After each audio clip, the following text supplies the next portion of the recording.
The Honourable David Parker, 5 minutes. Thank you, Mr Speaker. I rise with some pleasure to support this bill. I think our Land Transfer Act is one of the most important pieces of legislation on our books. It ensures that people who buy a bit of land or take a mortgage over it can effectively get an indefeasible title without going back and looking at transactions that might go back over the prior 100 years.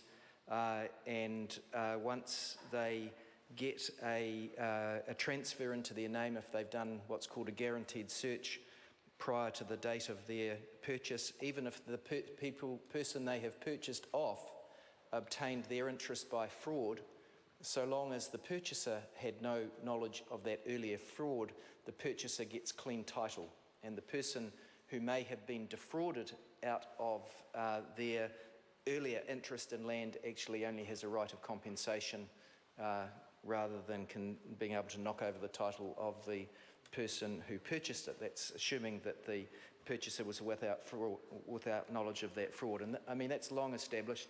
I think the leading case is Fraser and Walker, which goes back to the 1960s Privy Council case, which involved the Venerable Justice Venning. In any event, Mr Speaker, this is really housekeeping legislation. It shouldn't be changing the law in any fundamental way.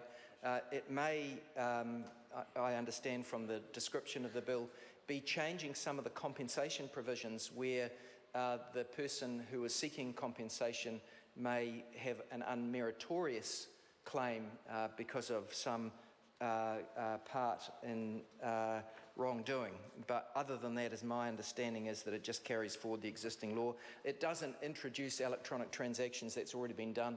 It just incorporates the Amendment Act that currently allows computer registration and electronic lodgement into the body of this rewritten Act. Mr Speaker, I want to deal with a couple of issues that were raised by others in terms of the impending sort of calamity that we have in the dairy sector, and some of those people sadly are going to eventually be sold up at mortgagee sale.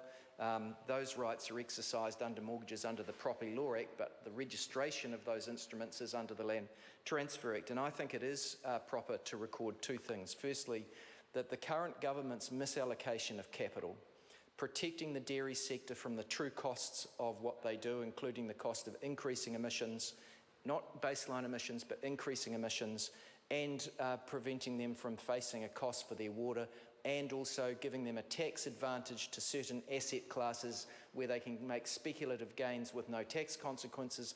Those things, together with the government talking up the prospects of dairy, subsidising irrigation schemes, all increased the price of property and encouraged the boom, which has now turned into a bust. This government, just like Muldoon in prior years, caused massive misallocation of capital, billions of dollars of additional debt in this sector, and the government is partly responsible for that outcome, Mr Speaker. What will the response be now? Well, the response will be to try and keep up land prices by enabling some of those sales of those farmers in distress to be to overseas buyers. The government says, oh, well, when we were in government, we sold vast tracts of land. Actually, the major transaction that they referred to was the sale by Graham Hart, or the purchase by Graham Hart of the Carter Holt farms, and the on sale that day to another overseas shareholder. So it went from the United States shareholder to Graham Hart to a United States shareholder in the same day. In any event, the Labor Party changed its position, and I was the Minister of Lands in respect to that transaction, but I was also one of those who was supportive of us changing our position, because I became concerned that in this globalised world there are some assets that ought not to be traded at an on an international market price. They ought to be traded at a New Zealand market price, and there's something special about land. And land should be priced according to the ability of New Zealanders to buy land, not some rich 1%er from overseas who can pay more either for a house or a farm in New Zealand than a New Zealand purchaser can afford to pay.